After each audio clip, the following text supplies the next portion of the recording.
विलंब हुआ कुछ कारणों से, और अब जो है यह लाइव चर्चा शुरू हो चुकी है।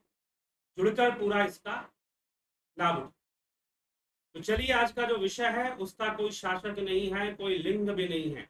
उस ब्रह्म की चर्चा है, तो ब्रह्म का कोई शासक नहीं है, उसका कोई लिंग भी नहीं है। लेकिन किस प्रकार से यह बात समझाई जा रही है, किस प्रकार से यह बात कही जा रही है, उसकी चर्चा को किस प्रकार से रखा जा रहा है, उस पर हम विचार करते हैं, कैसे शब्दों का प्रयोग हुआ है श्लोक के अंदर। तो आइए, कल की चर्चा में हमने जो सुना ब्रह्म के विषय में कि ना उसका कोई कार्य है ना उसका कोई कारण है, अब है कि उसका कोई लिंग नहीं है। तो क्या कहा जा रहा है, न तस्य कश्चित पतिरस्ति लोके न चेशिता नैव च तस्य लिंगम सकारणम करणाधिपाधिपो न चास्य कश्चित जनिता चाधिपः।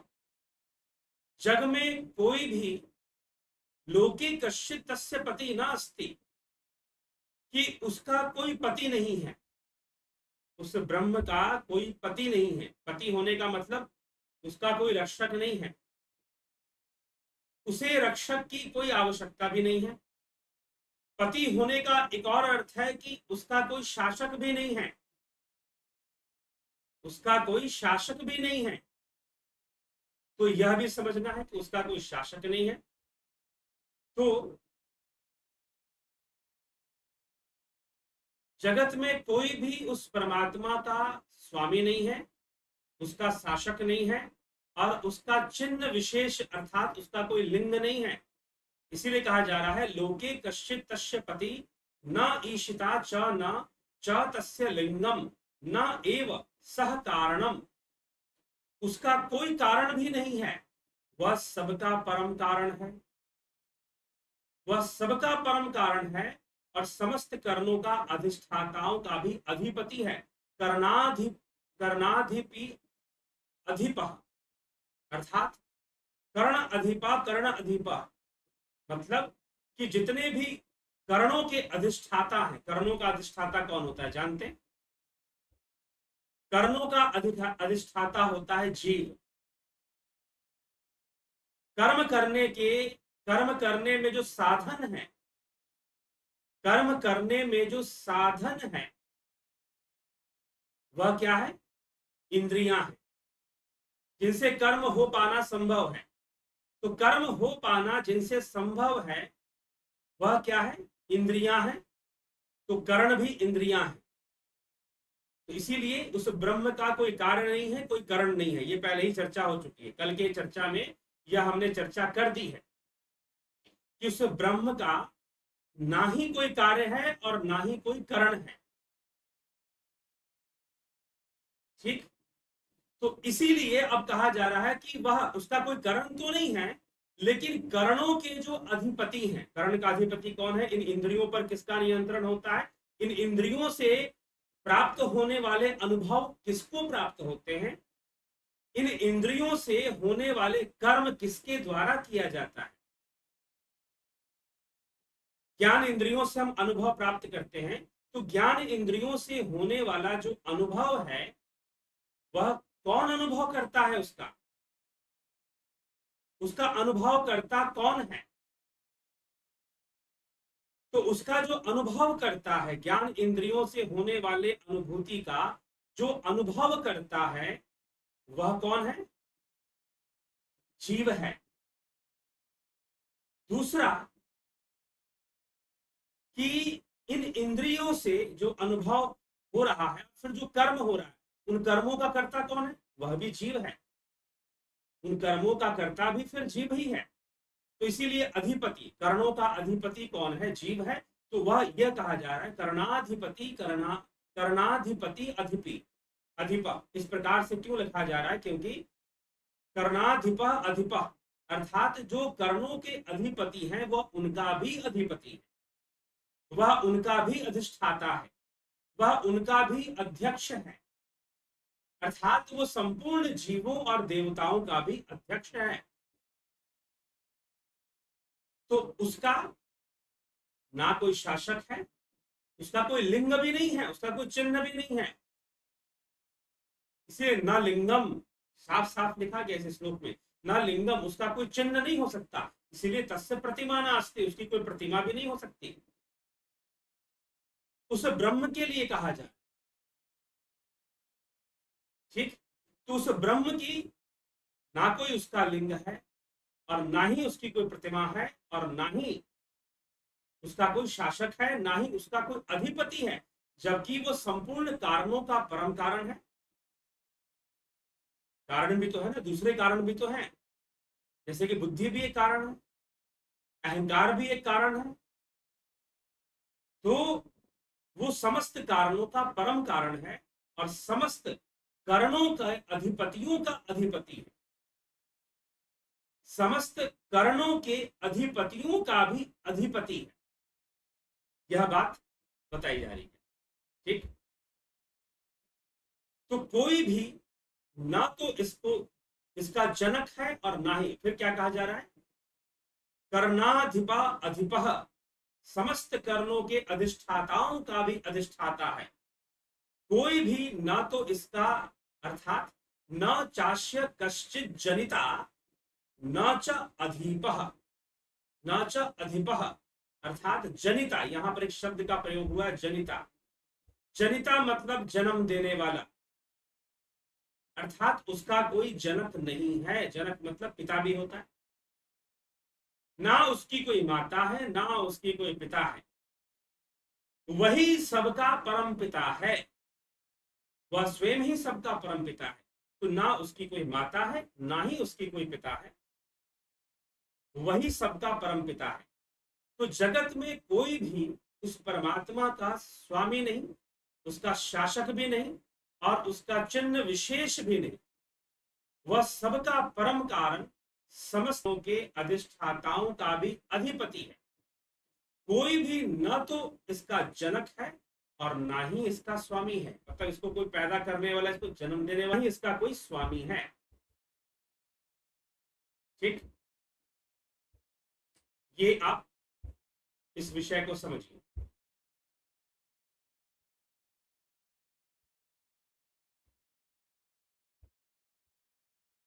तो अब आगे क्या कहा जा रहा है, आगे के श्लोकों पर चिंतन कर लें।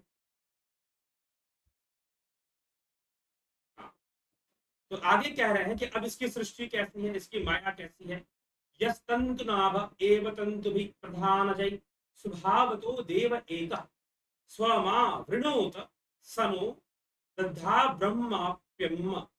तंतुओं द्वारा मकड़ी की भांति जिस एक देव ने अपनी स्वरूप भूत मुख्य शक्ति से उत्पन्न अनंत कार्यों द्वारा स्वभाव से ही अपने को आच्छादित कर रखा है, वह ब्रह्म हम लोगों को अपने पर ब्रह्म में आश्रय दे। तंतुओं द्वारा, जैसे कि एक मकड़ी की भांति, अब यहां से पहले भी मुझे लगता है मुंडकोपनिषद में, लेकिन यहां पर जो आश्रय मांगा जा रहा है, वो कहा जा रहा है कि हमें ब्रह्म रूप में आश्रय दे, अर्थात हमें ब्रह्म लीन होने दे, हमें ब्रह्म लीन होने दे, हमें ब्रह्म लीनता को हमें प्राप्त करने दे, ठीक है। हमें ब्रह्मलीन होने दे, हमें ब्रह्म लीनता को प्राप्त करने दे। ये हमें थोड़ा सा सोचना पड़ेगा, समझना पड़ेगा इस विषय को। तो क्योंकि अब एक बात बताइए, आश्रय तो वैसे ही मकड़ी के जाल के समान ये सारा संसार ब्रह्म के लिए है। जैसे मकड़ी अपना जाल फैलाती है, वैसे ही ब्रह्म ने अपने स्वभाव से संपूर्ण जगत को बनाकर सबको आच्छादित किए हुए है, सब में व्याप्त है। और यह जो जो कुछ भी बन रहा है, क्या वह बना रहा है? सबसे बड़ी बात, क्या वह बना रहा है? जी नहीं, वो बना नहीं रहा, उसकी कोई नियत नहीं है बनाने की। यह तो उसका स्वभाव है जिससे कि सब कुछ बन जा रहा है, यह उसका मूल स्वभाव है जिससे कि सब कुछ बन जा रहा है, वो कुछ बना नहीं रहा। फिर वही बात समझनी पड़ेगी, बिजली और पंखे वाली बात। बिजली का स्वभाव है कि वो ऐसी ऊर्जा को उत्पन्न करता है जिससे कि टीवी चलने लग जाता है, फ्रिज ठंडा देने लग जाता है, एसी से ठंडी हवा आने लग जाती है, ठीक है, यह इसका मूल स्वभाव है। तो जो मूल स्वभाव है वो, उसको कुछ करना नहीं पड़ता, वो तो अपने आप ही होता है। तो जगत की सृष्टि, जो ब्रह्म से जगत की सृष्टि बताई जा रही है, मकड़ी के जाल के समान है, तो वह स्वभाव बस ही है और स्वयं ही सबको आच्छादित किए हुए है, ठीक, स्वयं ही सबको आच्छादित किए हुए हैं। लेकिन अब यहां पर कहा जा रहा है कि हमें तुम शरण में ले लो, हमें शरण में ले लो। तो किस रूप में शरण में ले लो, फिर से इस पर हम शब्दों को पकड़ते हैं। क्या कहा जा रहा है? सह नह ब्रह्माप्ययम दधात, कि तुम अपने ब्रह्म रूप में हमें शरण दो, ठीक है, अपने अंदर हमें समा लो, अपने अंदर हमें समाहित कर लो, हमें परम धाम में स्थान दो। तुम्हारे इस मकड़ी के जाल में तो हम फंसे हुए हैं, इसीलिए इसमें तो हम, अगर वैसे ही जीव आश्रय का आश्रय ब्रह्म में है तो शरण मांगने की कोई आवश्यकता नहीं है ना, ठीक है। वैसे ही जीव का संपूर्ण आश्रय किसके ऊपर है? ब्रह्म के ऊपर है, तो शरण मांगने की कोई आवश्यकता बनती ही नहीं है। तो शरण क्यों मांगा जाए?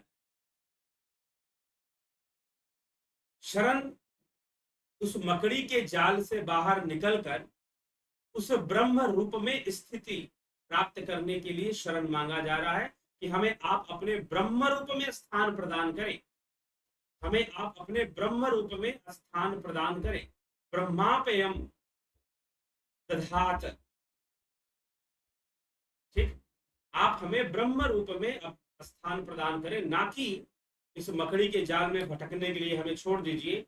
पुनरपि जरणम पुनरपि मरणम पुनरपि जननी जठरे शयनम, इस संसारे खलु दुस्तारे कृपया पार पारी पार पार मुरारे, ठीक है, बार बार जन्म लेना, बार बार मृत्यु को प्राप्त हो जाना, जन्म बारंबार पाया मरण दुख हर बार झेला, पुनर्जननी जठर में या सुख दुखों का खेल खेला, पार करना हे अगम संसार सागर विश्व भारी, पाही प्रभु अवलंब तुम्हें अब मुरारी। इस प्रकार से प्रार्थना की गई है। जन्म बारंबार पाया मरण दुख हर बार झेला, जन्म बारंबार पाया, बार बार जन्म लेना, बार बार मृत्यु को प्राप्त होना, ठीक है। तो ये हमें थोड़ा सा समझने की आवश्यकता है, इस विषय को स्पष्ट करने की जरूरत है। तो इसीलिए आश्रय जो मांगा जा रहा है, आश्रय में तो है ही, संपूर्ण जीव का आश्रय उस ब्रह्म में है, संपूर्ण देवी देवताओं का आश्रय उस ब्रह्म में है, पंचभूतों का आश्रय उस ब्रह्म में पहले से ही है। लेकिन हमें अपने ब्रह्म रूप में लीन होने दो, हमें चैतन्य की प्राप्ति करने दो, इस तरह की प्रार्थना, ठीक। तो इस विषय को समझना है कि सब सर्वप्रथम इस विषय में जो समझाया गया, पहले उसके रूप के बारे में चर्चा किया गया, कि उसका कोई पति नहीं, उसका कोई शासक नहीं है, उसका कोई लिंग नहीं है, उसका कोई, वो अधिपतियों का भी अधिपति है, सारे करणों के जो अधिपति हैं उनका भी अधिपति है, उनका भी अधिष्ठाता है, उनका भी अध्यक्ष है,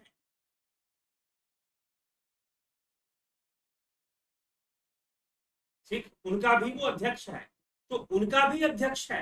तो फिर यह कहते हुए वह ब्रह्म इस प्रकार से है, और फिर उसी की यह स्वभाववश, उसके स्वभाववश उसने मकड़ी की जाल की तरह इस संसार को रचा है। सब कुछ उसके शरण में ही है, परंतु हमें तो उसके ब्रह्म रूप, उसके वास्तविक रूप के शरण में होना है। हम तो उसके वास्तविक रूप के शरण में होना चाहते हैं। उस ब्रह्म में वही ओंकार है, वही ओंकार है, हम उसमें लीन हो जाना चाहते हैं। यह विषय बताया गया, ठीक। तो चलिए, इन दो श्लोकों पर हमने चर्चा की, अगला जो विषय है वो अलग है, तो उस पर हम चर्चा बाद में करें।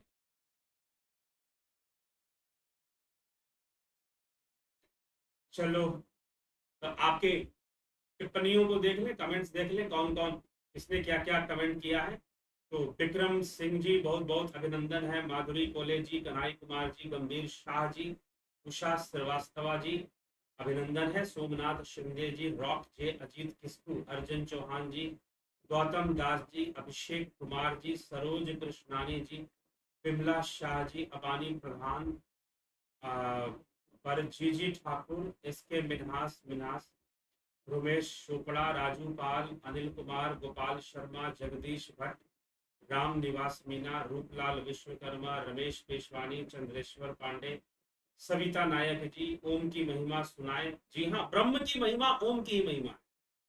इसीलिए आप पीछे के वीडियोस में अगर आपने सुना हो तो उसमें बताया गया है कि ओम ही ब्रह्म है, पर ब्रह्म और अपर ब्रह्म की चर्चा ओम से होती है। Shanti Mohanty ji, sir do you have any planning to Odisha in the coming future? Why do you need me in Odisha? Please tell me. Yes, I can come. Yes, I can come Odisha. No problem. Generally, I used to visit Jagannathpuri. Jagannathpuri जाना मेरा कई बार रहा है, और भी जगहों पर मैं उड़ीसा के गया हूँ। नॉर्थ उड़ीसा नहीं, सदर्न उड़ीसा का जो पार्ट है, पुरी हो गया, भुवनेश्वर और कटक तो चलो मध्य में है, उसके आगे बरहामपुर, ठीक है। तो वो सब क्षेत्र में घूमता रहा हूँ उड़ीसा में, ठीक है। और अभी पीछे 2018 में, in 2018 I visited Jagannathpuri. If you want to meet me in Odisha then you need to wait. जाते हैं, ऐसी बात नहीं है कि नहीं जाते हैं, जाते हैं। किसी भी ऑलमोस्ट अगर आप मुझसे पूछेंगे, मैं आपको बता देता हूं थोड़ा सा। कुछ स्टेट्स को छोड़कर, कुछ स्टेट्स को छोड़कर लगभग हर स्टेट में मैं घुमा हुआ हूं, आना जाना रहता है। थोड़ा सा कोई फोन कर रहा है तो उनके फोन को काट दिया मैंने अभी फिलहाल, क्योंकि लाइव सेशन चल रहा है। तो इसीलिए जो है कई राज्यों में मैं घूमा है मैंने। मुझे लगता है मैं बता दूं कौन कौन सा राज्य में नहीं गया हूं। मणिपुर नहीं गया, जाते जाते रुक गया। तो यात्रा थी मणिपुर की मेरी, वो रुक गई। नहीं तो almost all over India, all the states मैं गया हूँ। जम्मू से लेकर आपको वहां लद्दाख नहीं गया, अब वो अलग स्टेट बन गया है, बात अलग।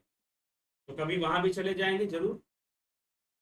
तो ऑलमोस्ट उड़ीसा हो गया, आंध्रा हो गया, तमिलनाडु हो गया, बेंगलोर, मुंबई, महाराष्ट्र के कई सिटीज, नागपुर, अमरावती, अकोला, ये सारा घुमा हुआ है, ठीक है। और फिर कई और शहरों में भी महाराष्ट्र के, और फिर छत्तीसगढ़ हो, चाहे आपका उड़ीसा का सदर्न पार्ट ज्यादा घुमा हुआ है, खुर्दा रोड, आपका पुरी, बरहमपुर, गंजाम डिस्ट्रिक्ट, ये सब घुमा हुआ है।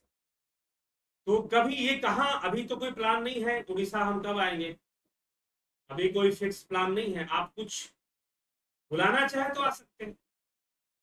तो अपना निजी प्लान मेरा उड़ीसा आने का नियर फ्यूचर में तो नहीं है, ठीक। हाँ, भविष्य में जरूर होगा। जगन्नाथपुरी से बहुत पुराना रिश्ता है, तो इसीलिए जरूर उधर होगा आना कभी, तो आपको बताएंगे, ठीक है। आप संपर्क में बने रहे उड़ीसा के लोग जो हैं। तो ये है। तो अभी कोई फ्यूचर प्लान अभी नजदीक में तो नहीं है, लेकिन भविष्य में हो सकता है। जैसे ये सारा माहौल खुल जाएगा तो उड़ीसा का भी प्रोग्राम बन जाएगा, गुवाहाटी का प्रोग्राम बन जाएगा, जोरहाट का प्रोग्राम बन जाएगा, ठीक है। बना हुआ है, कई लोग बुलाते हैं आसाम से। और दिल्ली, मुंबई, ये सब का तो हाँ, ये सब टारगेट पर है, ऑलरेडी है। तो ये तो नियर फ्यूचर में है कि दिल्ली का है, मुंबई का है, पुणे का है, ठीक है।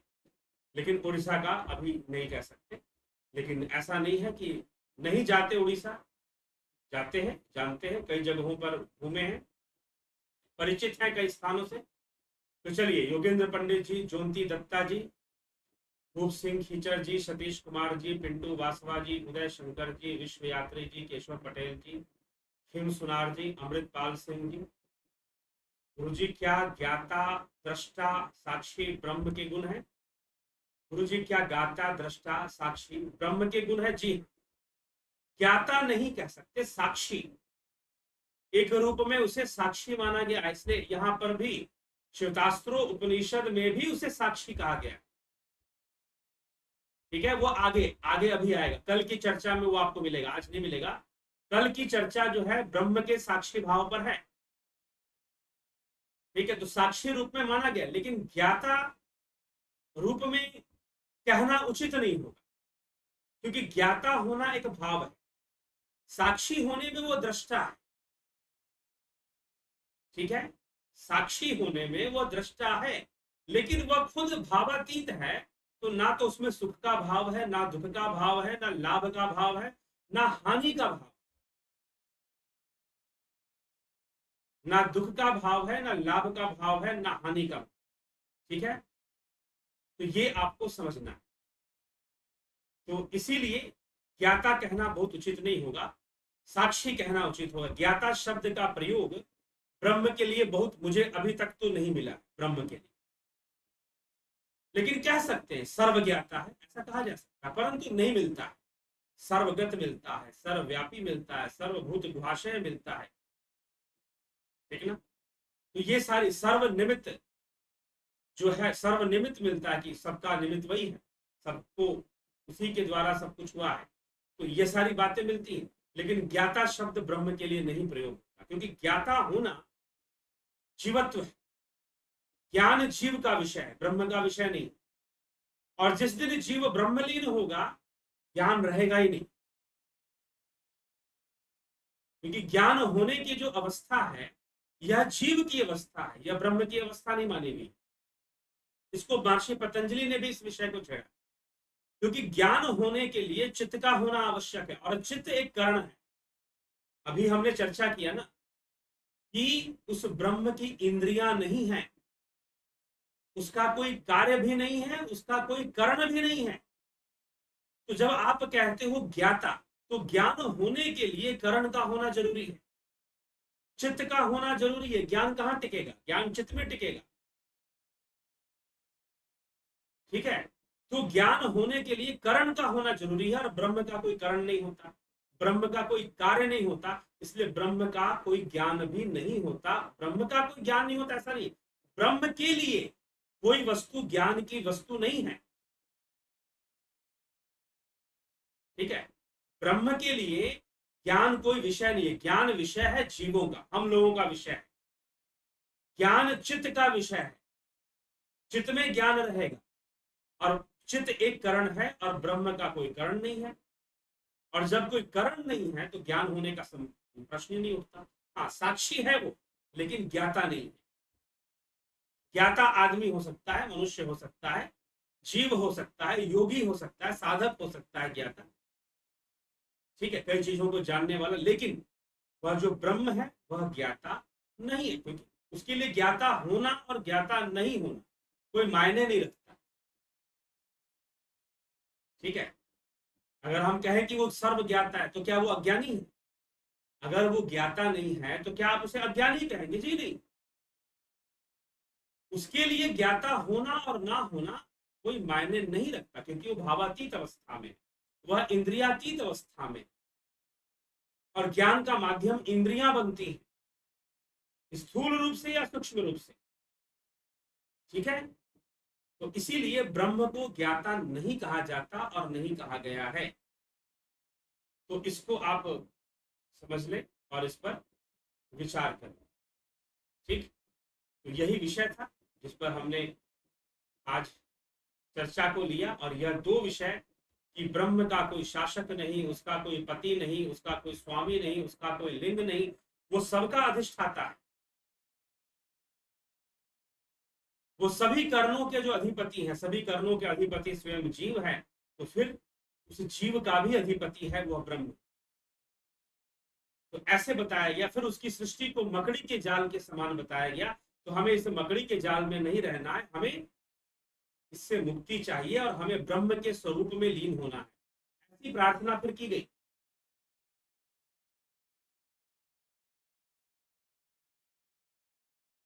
ठीक है, ऐसी प्रार्थना फिर की गई। तो ये चीजें, तो ये हमें विचार कर कर, समझ कर हमें चलना चाहिए और समझ कर चलना चाहिए। अगर हम समझ के चलते हैं तो निश्चय ही अपना कल्याण करेंगे, हम अपना कल्याण करेंगे। फिर नहीं तो फिर जो है आश्रय मांगा जा रहा है। ब्रह्म का आश्रय का क्या मतलब, हम तो उसके आश्रय में है ही, पहले से है। लेकिन आश्रय अर्थात उसके मूल रूप का आश्रय, उसके चैतन्य रूप का आश्रय हमें मिलना चाहिए। ठीक है, तो चलिए इसी के साथ मैं विचारों को विराम दूंगा। और जो ध्यान योग का कोर्स है, और कुछ सूचनाएं हैं, सुन ले अच्छे से। ध्यान योग का कोर्स 29 तारीख से 29 अगस्त से जो ध्यान योग का कोर्स शुरू हो रहा है, वह कल से ही शुरू हो रहा है। तो कल से शुरू हो रहा है, कई लोगों ने इसको ज्वाइन कर लिया है। और जो बाकी हैं, अगर लगता है कि भाई ज्वाइन करना हम कर सकते हैं क्या, जी हाँ, समय है। समय कल भर का, 29 तारीख का समय है आपके पास कि आप इस कोर्स को ज्वाइन कर सकते हैं। उसके बाद फिर मुश्किल होगा। 30 तारीख को अगर ज्वाइन करना चाहेंगे तो 29 तारीख के लिए, 29 तारीख वाले में ज्वाइन ना कर फिर हम आपको ले जाएंगे 20 सितंबर, उसमें फिर आपको जोड़ना पड़ेगा, उस कोर्स में आप जुड़ेंगे। और 29 तारीख तक, आप कल तक जरूर ही ज्वाइन कर सकते हैं। 29 तारीख से ही जो कोर्स स्टार्ट हो रहा है। ठीक है, तो इसको आप अच्छे से समझ लीजिए। और फिर 2 तारीख से युवाओं का यूथ गीता का कार्यक्रम शुरू होगा। जो भी उसको ज्वाइन युवा करना चाहते हैं वो संपर्क करें। ठीक है, उसको संपर्क करिए और संपर्क कर कर उसको आप जो है ज्वाइन आपको करवा दिया जाए। चिंता ना करें। अगर आप युवक हैं, आपको अपने युवक होने का प्रमाण पत्र देना है, वही महत्वपूर्ण है। ठीक, अपने युवक होने का प्रमाण पत्र आपको देना है, बस फिर आप ज्वाइन कर सकते हैं। तो चलिए, ये सारा विषय है, सूचना से सूचनात्मक विषय था। तो ये चीजें हैं, ध्यान योग। आप पहले से कहीं ध्यान योग करते थे और आपको करना है, उसके बारे में जानना है, तो निश्चय आइए, करिए और उसका लाभ उठाइए। तो चलिए, ऑफलाइन मोड में भी ध्यान योग का कार्यक्रम शुरू होने वाला है। तो सितंबर में शुरू होगा। सही तारीख उसका क्या है, आपको हम एक टेंटेटिव डेट दे देते हैं। जो ऑफलाइन मोड में सितंबर में जो क्लास शुरू होने वाली है, आपको यहाँ पर हमारे पटना साधना केंद्र पर आपको आना पड़ेगा। उसके लिए आपको बहुत सारे डिटेल देने पड़ेंगे। कब आ सकते हैं? 11 तारीख, 11 तारीख को। ठीक है, 11 तारीख, 11 सितंबर को आप इस कोर्स को ज्वाइन करने के लिए आ सकते हैं। आप इसके बारे में पता करेंगे, मैसेज करेंगे, व्हाट्सएप मैसेज कीजिए, फोन कीजिए। अगर आप आ सकते हैं, चाहे आप कहीं भी रहते हो, अगर आप पटना आ सकते हैं तो ऑफलाइन मोड में आप यह कोर्स का लाभ उठा सकते हैं। ठीक है, तो ये चीज है। तो जरूर आप इसका ऑफलाइन मोड में भी, जो लोग, कुछ लोग कहते नहीं हमको तो ऑफलाइन मोड में ही जानना है, तो एक विकल्प और मैंने आपको दिया था कि आप ऑनलाइन कोर्स कर लीजिए अपने घर पर बैठे बैठे। और फिर आप एक दिन के लिए, कम समय के लिए, 1 या 2 दिन के लिए आप हमारे पास आ सकते हैं, वो भी कर सकते हैं। विशेष करके मैं उन लोगों के लिए कह रहा हूं जो बंगाल से, उड़ीसा से, या बिहार से, यूपी से हैं, या एमपी से भी अगर हैं, मध्य प्रदेश से भी हैं, तो आ सकते हैं। लेकिन मैं अभी महाराष्ट्र के लोगों को, अभी नहीं है ये चीज ऑफलाइन मोड, क्योंकि होगा महाराष्ट्र में तो वो महाराष्ट्र में ही होगा, पॉसिबली पुणे में हो चाहे मुंबई में हो। ठीक है, तो ऑफलाइन मोड का जो प्रोग्राम जो महाराष्ट्र के लोगों के लिए या कर्नाटका के लोगों के लिए, वो क्षेत्र नजदीक पड़ेगा आपको, तो आप वहां के लिए कर सकते हैं। दिल्ली में कोई ऑफलाइन होगा, अभी कुछ भी निश्चित नहीं है, अभी कुछ भी निश्चित नहीं है, लेकिन इसकी संभावना बहुत अधिक है कि पूना और मुंबई में ऑफलाइन प्रोग्राम चलेंगे। ठीक है, तो इसको आप अच्छे से जानिए, समझिए और करिए। ठीक, तो ऑफलाइन के बारे में ये न्यूज़ है। 11 सितंबर से पटना की डेट आपको बता दी गई। तो जो आसपास रहते हैं, बिहार के हैं, बंगाल के हैं, असम से हैं, तो अगर वो आना चाहते हैं तो संपर्क कर कर उनको कुछ अपने डिटेल्स देने पड़ेंगे आने के पहले। तो वो डिटेल उनसे मांगा जाएगा, तो संपर्क करें, सीधा व्हाट्सअप करें। व्हाट्सअप नंबर मैं दे देता हूँ। और जो कल का कोर्स ज्वाइन करना चाहते हैं, कल जो ऑनलाइन कोर्स स्टार्ट हो रहा है उसके लिए मैं कह रहा हूँ, तो वो ज्वाइन करना है तो अभी भी समय है, कल भर का आप ज्वाइन कर लीजिए।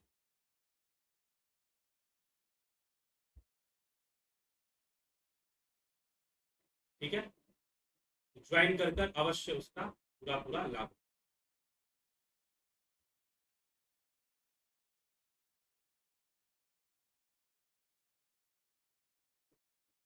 कोई प्रश्न कर रहा है? चलो प्रश्न भी देख लें क्या।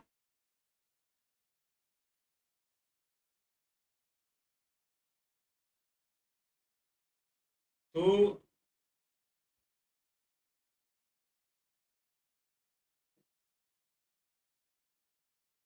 क्या सब कुछ पूर्व निर्धारित है? प्रारब्ध से निर्धारित ही, प्रारब्ध से निर्धारित ही। गुरु जी तत्व ज्ञान, ब्रह्म ज्ञान, आत्मज्ञान, यह तीनों ज्ञान ब्रह्मा विष्णु महेश तीनों देवों में स्थित है। अलग अलग मार्ग स्थित नहीं है, आप में स्थित है ना जी, आप में स्थित है। आप जानिए, उसको प्रकट कीजिए, रिवील कीजिए। ठीक है, ब्रह्मा विष्णु महेश में क्या स्थित है? आप में स्थित है, आप उसको रिवील कीजिए। आत्मा ध्यान के अलावा कोई अन्य मार्ग नहीं आत्म तत्व को जानने का, जीने। ध्यान योग के द्वारा, निष्काम कर्म के द्वारा, निधि ध्यासन के अलावा दूसरा कोई मार्ग नहीं है। यह उपनिषदों में, श्वेतास्त्र उपनिषद में कई बार ये बात कही जा चुकी है, और आगे भी जो श्लोक आने हैं उनमें भी कही जाएगी। इसीलिए ध्यान योग तो करना ही पड़ेगा। ऋषियों ने, श्वेतास्त्र उपनिषद के प्रारंभ में ही ऋषियों ने कह दिया कि हमने उस मूल कारण को, जगत का जो मूल कारण ब्रह्म है, उसको ध्यान योग से जाना। तो ध्यान योग के बिना अगर कोई भी मार्ग बताया जाए, कहा जाए कि नहीं भक्ति मार्ग है, नहीं कहा जाए ये, तो वो भी घूम फिर कर ध्यान योग में ही घुसने वाला है। भक्ति भी अपनी पराकाष्ठा में ध्यान योग ही बन जाता है, अपने आप ध्यान योग में परिवर्तित हो जाए। तो बिना ध्यान योग का कोई दूसरा मार्ग निश्चित ही नहीं है। अभी आगे और इस पर चर्चा आने वाली है। अन्य कुछ श्लोक हैं जिसमें ये बात को और लिया गया है और बताया गया। तो जुड़े रहे, बने रहे, सुनते रहे।